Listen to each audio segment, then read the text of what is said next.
Hello and welcome back to the second part of our video. In this video, we'll be looking at how to create your own CNN model on the MNIST dataset. So the very first step in creating your own CNN model is adding the layers into the model. So we'll be using a sequential model here. So let us create a variable for creating the instance of the model. So sequential. Now we'll start adding the layers to this model. So first we'll add the convolutional 2D layer. So convolutional 2D. In the GitHub repo below where the source code of this project is available, I've also added in a file which has the details of all these layers of the sequential model. So you can have a look at that for the better understanding of the functioning of each of this model. Now we need 28 neurons in this layer. You can always choose your own size. So I have chosen this. So kernel shape that we require, the kernel size that we require here is 3 by 3. So I'll be specifying that 3 by 3. And then what we require next is the input shape of the image that is to be fed in. So that will be same as the input shape variable which we created last time, which had an image of 28 by 28 pixels. So that is what we'll be feeding in here, and then we'll be adding the next layer, that is model.add. The next layer we'll be adding is a max pooling layer. So max pooling 2D. And then we'll give in the pool size. So this is the only parameter that will be passing in this. The pool size that we want here is a 2 by 2 matrix. So that is what we'll be specifying here. All right.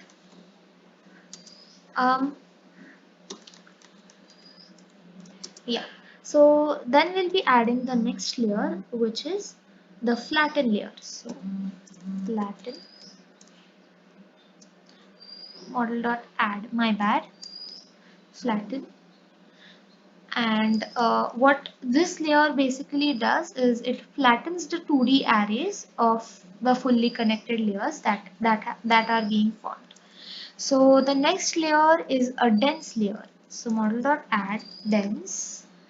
And for this dense layer, we need 128 neurons, and the activation function we are using is the ReLU function. So the details about this ReLU function are also given in the file. So have a look at that. There are various other activation functions which have also been mentioned for your additional information.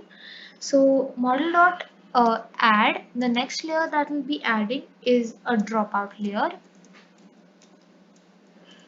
with a factor of 0.2. And then at the end, we'll be adding the final dense layer. So model.add dense. Now it is very obvious to have only 10 neurons in the last layer because our target variables range from 0 to 9. So we'll obviously be getting the prediction done by our model in the range of 0 to 9. So that is what we have mentioned here, 10 neurons, and the activation function that we'll be using for this layer is a softmax function. Okay, so our model is prepared. The layers have been added to it. Let's just run it. Okay, my bad. The error that we had here is because of the wrong name declaration of the variable. So this should be input shape. Let's just run it. Yeah. So now our model is ready for use. The next stage comes into picture, that is compiling the model, fitting it, and then using it for evaluation. So let's get going with that. So what we'll be doing in the initial step is we'll be compiling the model. So model.compile. Here is where we'll be specifying our optimizer, and then we'll also be specifying our loss function, which will then be followed by specification of the metrics that are to be used for evaluation. Alright, So the optimizer that we will be using here is Adam. Let me tell you a little bit about this. Adam is one of the best adaptive optimizers in most of the cases. So when you have sparse data, the adaptive learning rate using Adam is pretty good. It uses a combination of two gradient descent methodologies, and using these averages, it makes the algorithm converge towards the minima at a faster pace. Then the loss function that we will be using is sparse categorical cross entropy. Okay, so this basically is a categorical cross entropy but with integer targets. So here we have targets from 0 to 9, all of them being integers. So in such a multi-class problem, we use sparse categorical cross entropy. Alright, for the metrics we'll be using accuracy. Yeah, so this is as far as the compilation was concerned. Then we'll be declaring a variable to store the history of our model. So here is where we fit the model. So model.fit, and then we'll be giving in our data. So x is x train, y is y train, epochs are 10, then validation data that we want to give here is our test data. So x test, y test.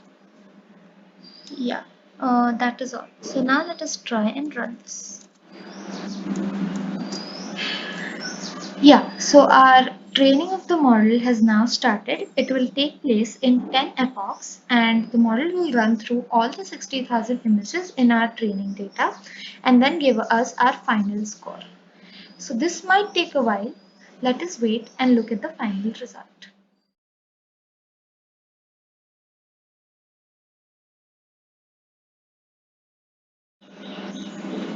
Okay, this looks really great. Now we are towards the end of our last epoch, and in the ninth epoch we have already had an accuracy of 0.9937, that is about 99% accuracy on our training data, and our validation data has an accuracy of 98%. So now let us see what comes out to be at the end of the 10th epoch. Yeah, here it is. So we have got an accuracy of 99.36% and validation accuracy of 98.36%. This is pretty impressive. So we have successfully trained our convolutional neural network model. In the next part of the video, that is the third part, we'll be looking at the graphical visualization of the results, where we'll be checking if the kind of performance that our model is showing is up to the mark or not. So stay tuned for the same and do not miss out this last phase of our project.